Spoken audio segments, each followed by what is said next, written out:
Yes. Good morning, students. We already discussed about the introduction of the D block elements and the electronic configuration, occurrence, and finally general and characteristic properties of the D block elements. In the second class, we have discussed about the properties of the D block elements. What are the properties we discussed? That is metallic nature, atomic and ionic radii, ionization enthalpies, and magnetic properties, oxidation states we discussed. In this class, we are going to discuss another 5 more properties. Those are colored properties. First one, colored properties, complex formation, catalytic properties, formation of interstitial compounds, and formation of alloys. These are the complete properties of D block elements. First of all, we are going to see the colored properties. Colored properties of D block elements or transition elements. What is that? Colored properties.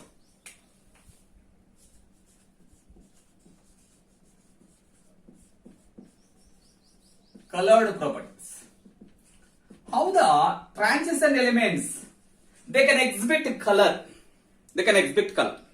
When the transition elements or the transition metals, when ligand approaches the metal, the degenerated orbitals of metals, the 5 degenerated orbitals of the metals can split into two energy levels.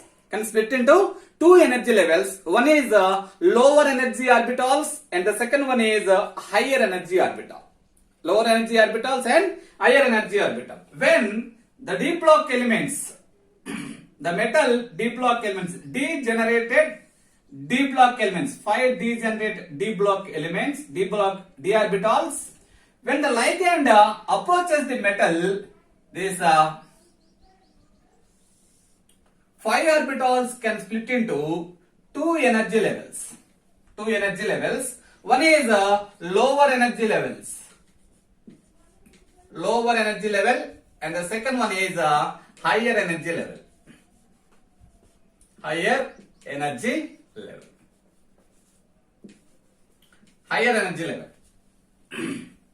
Okay, generally we see 3 lower energy levels, D XY, D YZ, and D ZX.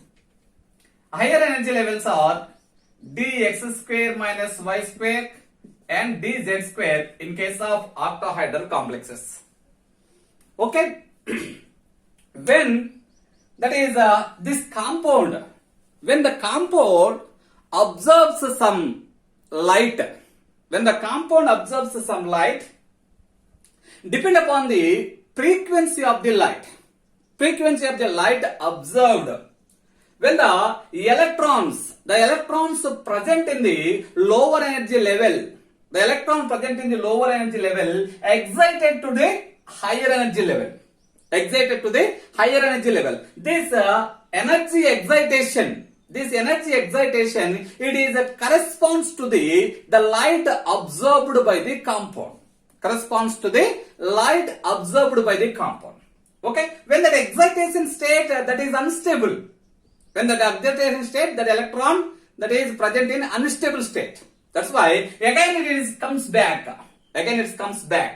In that return stage. It exhibits some color. That exhibited color or that emitted color we can see with our eyes. That is the color of that compound. Okay. Therefore, that observed color is complementary to the observed light. That means one another, both are opposite. Observed color and observed light, both are complementary to each other. That is, both are opposite to each other. That means when the compound observed higher energy light, Compound observed higher energy light. Higher energy means low wavelength. When the compound observed high energy, low wavelength light, that compound exhibit low energy, high wavelength light. High wavelength light. Or when the compound observed low energy, high wavelength light, that compound exhibits, that is high energy, low wavelength light. High energy, low wavelength light. Both are complementary to each other. Both are complementary to each other. Therefore, observed color, it is depend upon the frequency of the light observed. Frequency of the light observed. That frequency of the light, that is also depend upon the nature of the lichen. That is also depend upon the nature of the lichen.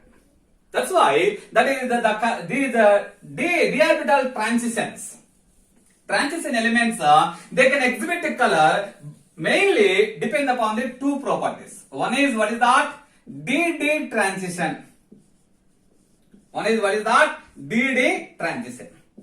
Must be having, that is DD transition. And the second one is that transition metals must be having incomplete d orbitals. Must be having incomplete d orbitals. Incomplete d orbitals. When the compound absorbs light, what happens? Lower energy electrons enters into the or excited to the higher energy level. That energy excitation is called as DD transition. Okay, for the happening of DD transition, they must be contains incomplete d orbitals. Incomplete d orbitals. These are the very important properties when the transition metals exhibits colored properties. Okay, that means if the any compound they are having D0 and D10 configuration. They didn't exhibit color. Why? There is no chance for DD transition. That's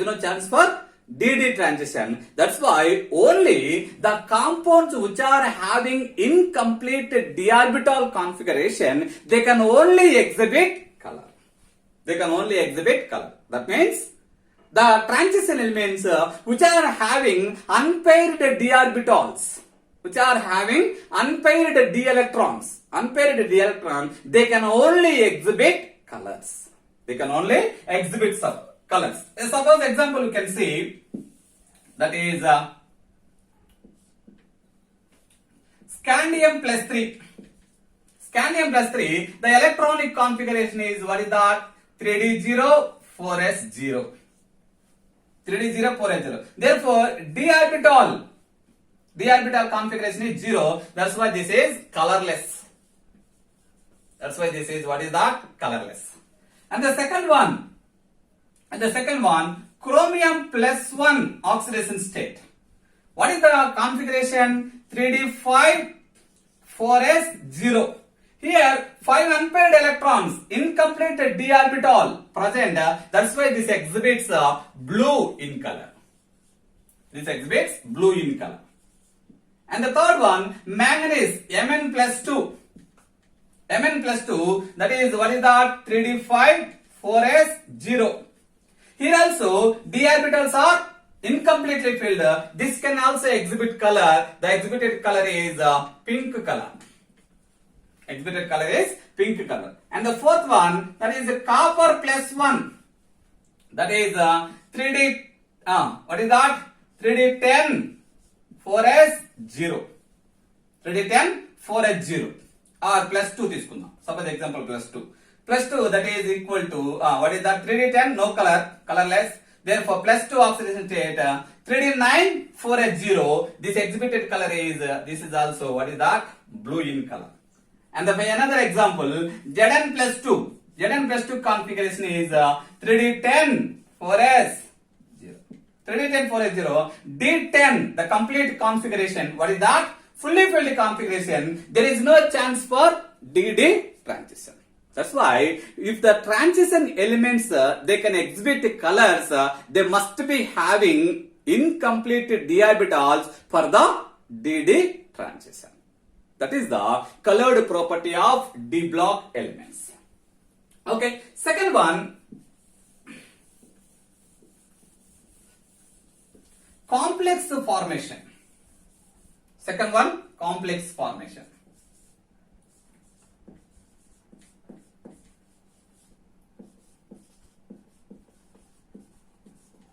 Complex formation. Transition elements, they can form so many number of complexes. So many number of complexes. Why they are forms so many number of complexes? Due to the that is transition metals which are having comparatively low in size. Low in size. Size is very low.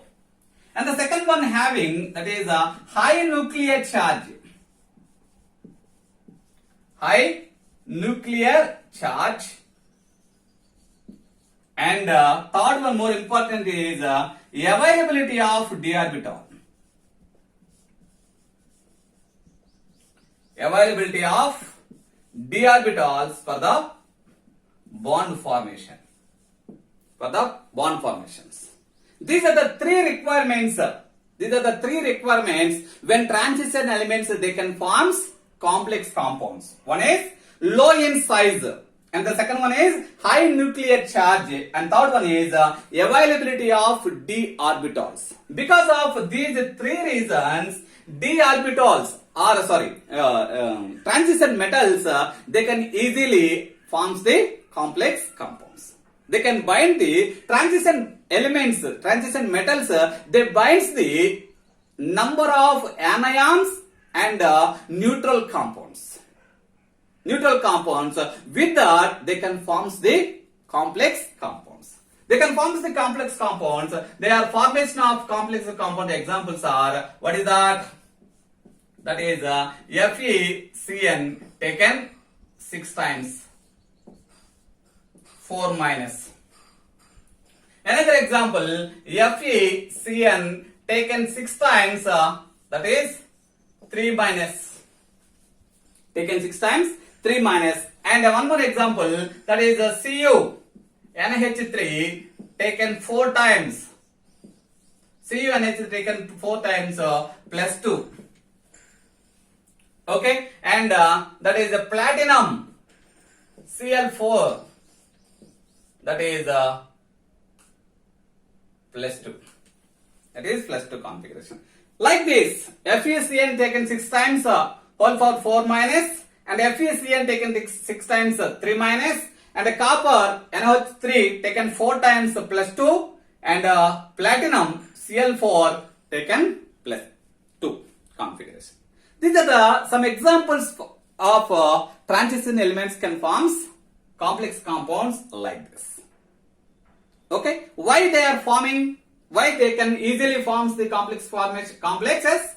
Because of low in size, high nuclear charge, availability of d orbitals. Availability of d orbitals. This is the complex formation. And the third one is catalytic property. This is very important. Catalytic property. Third one is catalytic property.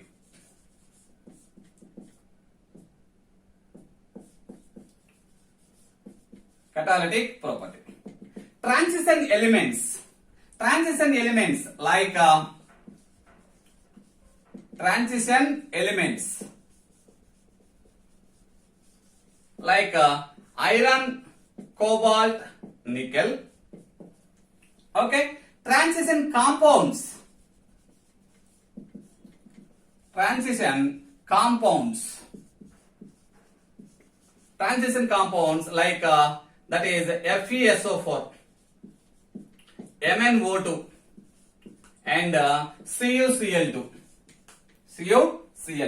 and transition alloys, transition metal alloys transition metal alloys. That is copper vanadium combination, iron molybdenum combination. These are all acting as a catalyst. That means transition elements or transition metals and transition compounds, that is FeSO4, MnO2, CuCl2, and the transition metal alloys can also acting as a catalyst. Why they are acting as a catalyst? Because of two reasons. One is they can form more number of oxidation state. They can form variety of oxidation states.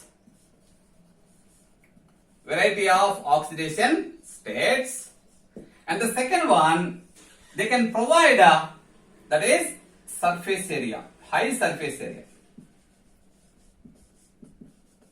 They can provide high surface area. Because of these two reasons, having variety of oxidation states, and the second one having a ability to provide a high surface area. Because of these two reasons, transition elements, they are having catalytic properties. They exhibit catalytic properties. What are the examples? The examples for catalysts of transition elements. We know very well that is V2O5. Example, that is V2O5, vanadium pentoxide. Vanadium pentoxide it is a best catalyst for the preparation of H2SO4 in contact process. In contact process, that is the vanadium V2O5, vanadium pentoxide is the best catalyst. We know that finely divided iron, which is acting as a best catalyst in the Haber process. In the Haber process for the synthesis of or for the preparation of ammonia. Haber process, we have prepared the ammonia. Okay, and another example, nickel. It is used as the best catalyst for the catalytic hydrogenation. Catalytic hydrogenation.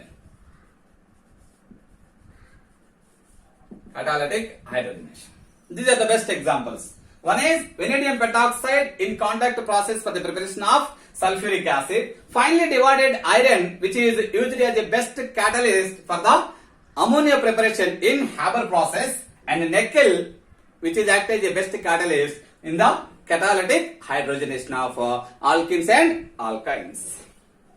Okay, these are the examples. What is the main property for the transition elements? First one, we know what is that? It is having, or it can provide that is more surface area. It can provide more surface area. At a solid surface,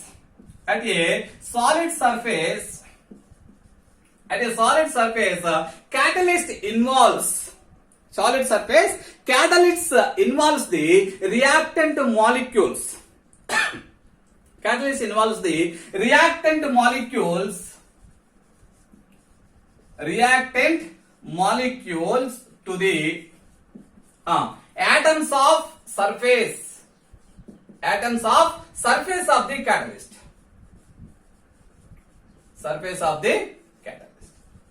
Atoms of surface of the catalyst. That is catalysts which are involving the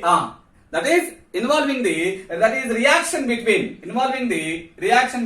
reactant molecules and atoms of the surface of the catalyst. Due to that effect, what happened? Due to this effect, that is the concentration of the reactant molecules increases. The concentration of the reactant molecules increases at the catalyst surface. Catalyst యొక్క surface మీద reactant యొక్క concentration increase అవుతుంది. Due to that, the weakening of bonding. Due to that, weakening of bonding between the reactant molecules. Weakening of bonding between the reactant molecules is nothing but rate of the reaction is increasing. Rate of the reaction is increasing.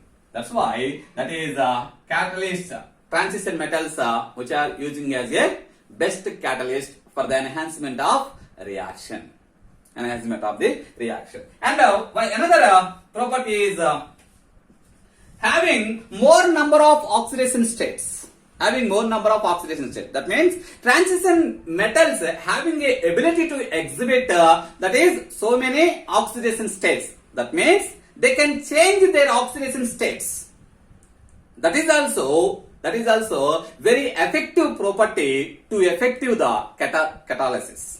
To affecting the catalysis. Catalytic property. Catalytic property, we know that best example that is iron. Iron plus 3 which is act as a best catalyst for the reaction between that is iodide. Reaction between iodide and persulfate ions. S2O8 2 minus. Persulfate ion. Therefore, in this reaction, that is Fe plus 3, which is act as best catalyst, formation of what is that? I2, iodine, and SO4 2 minus. Sulfates. Persulfates becomes what is that? Sulfates. Iodide becomes that is iodine. In this reaction, what is the catalytic action? The catalytic action of iron is involving like this. The catalytic action of iron is involving like this. First of all, that is iron plus 3 stage. Iron plus 3 oxidation state which is reacting with iodine. Reacting with iodide, formation of what is that? Iodine I2 plus Fe can change its oxidation state, that is it becomes 2Fe plus 2.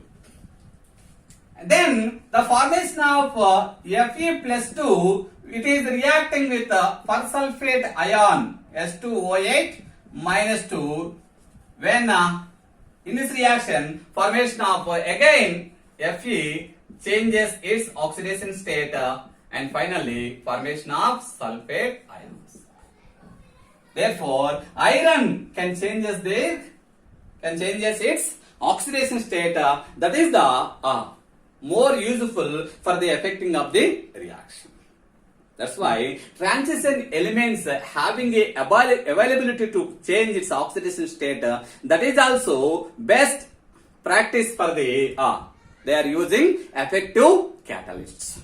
Using effective catalyst. This is the catalytic property. And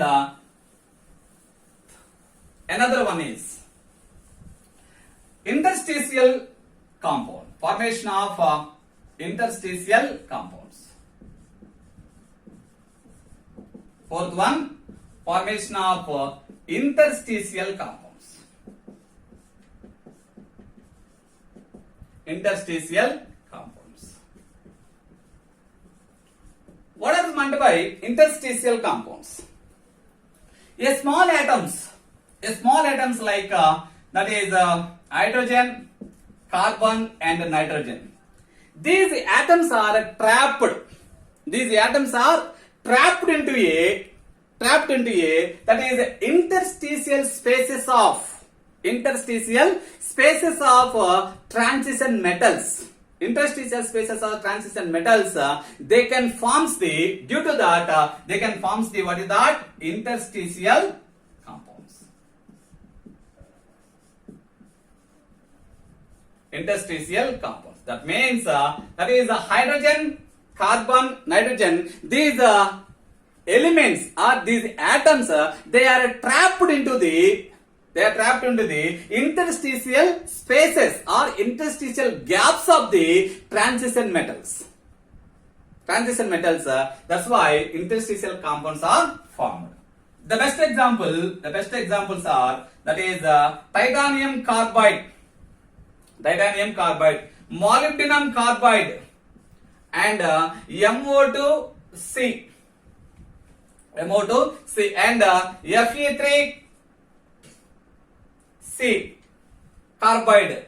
and Mn4 nitride, manganese nitride, and aluminium hydride 0.56, and finally that is the titanium hydride, that is 1.7. Titanium hydride, that is 1.7. What are these combinations? These are not a exact, they are not a exact oxidation states of the metal ions. They are not exact oxidation states of the metal. There is no, that is a stoichiometric ratio. There is no stoichiometric ratio for these simple atoms. They are the non-stoichiometric. They are the non-stoichiometric, and they are not a ionic or covalent. They are not ionic or covalent in nature. That means neither typical ionic nor covalent in nature. Because of the nature of the composition, they are, because of nature of the composition, they are termed, or they are treated as interstitial compounds. Interstitial means in the interstitial gaps, the small molecules are trapped, or small atoms are enters into their interstitial spaces of transition metals. Due to that, they can easily form interstitial compounds. What are the properties? Of interstitial compounds? The main 4 properties they are having, that is, one is they are very hard. Interstitial compounds are very hard in nature.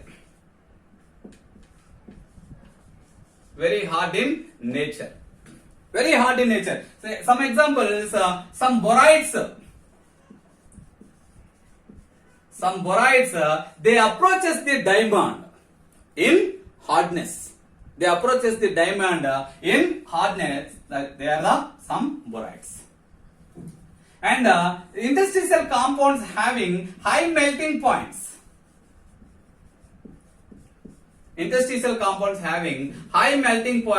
These melting points are very high when compared with their pure metals. And in case of interstitial compounds, they retain the conductivity.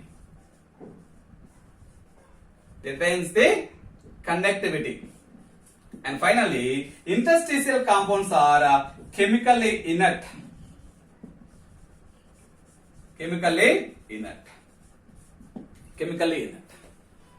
What are the properties? Very hard in nature. Some borides, they approaches the diamond in hardness, and the high melting points when compared with pure metals retains the conductivity, and they are the chemically inert in nature. These are some properties of interstitial compounds. And finally, alloys formation. Formation of alloys.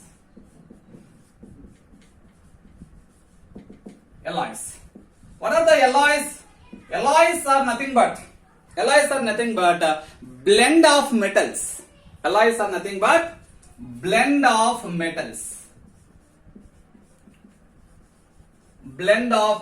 How they prepared? They are preparing the mixing of the components. Alloys are the homogenic solid solutions. Alloys are the homogenic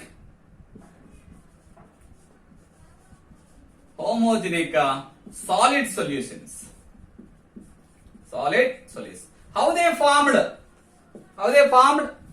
The atoms of the one metal can randomly distributed in the atoms of the other metals. That is, atoms of the one metal can randomly distributed into the atoms of the other metal. That's why they can easily form alloys. Why they are easily forms alloys? Because of same atomic radii.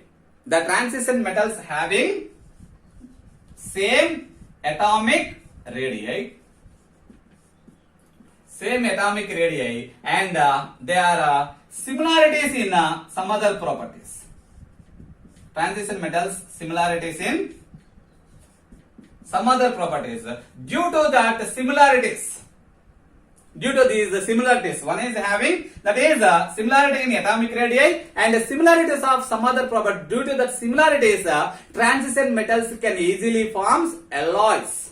What are the examples? For alloys? The examples for alloys is, best example is iron alloys. Iron can prepared with the iron alloys can prepared with the that is iron blended with what is that? That is vanadium, chromium, that is molybdenum, tungsten, and manganese. Iron can be blended with what is that? Vanadium, chromium, molybdenum, tungsten, and manganese. With the use of this blending, that is so many steels are produced. And also stainless steels can also produce. With the iron alloys. Iron blended with that is vanadium, chromium, molybdenum, tungsten, and manganese. With this combination, that is we can prepare that is steels and stainless steels. Variety of steels and stainless steels. This is the transition metal alloys, and some other transition metals and non-transition metal alloys also there. Transition metals and non-transition metal they are distributed to one another. They can form alloys. What is that combination? Transition metals and non-transition metal combination.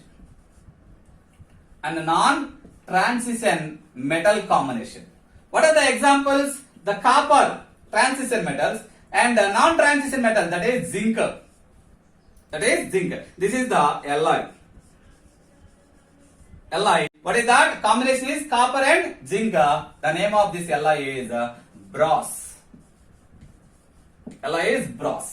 And the second alloy, that is copper plus tin SN.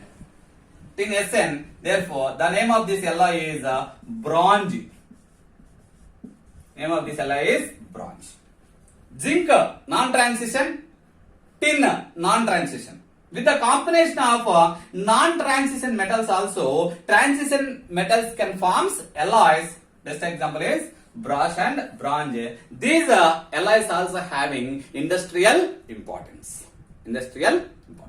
These are the 5 properties of the transition metals. Remaining 5 properties. One is, what is that? Alloys formation, interstitial compounds, and complex formation, and what is that? Catalytic properties. That is catalytic properties and colored formation. These are the very important 5 properties.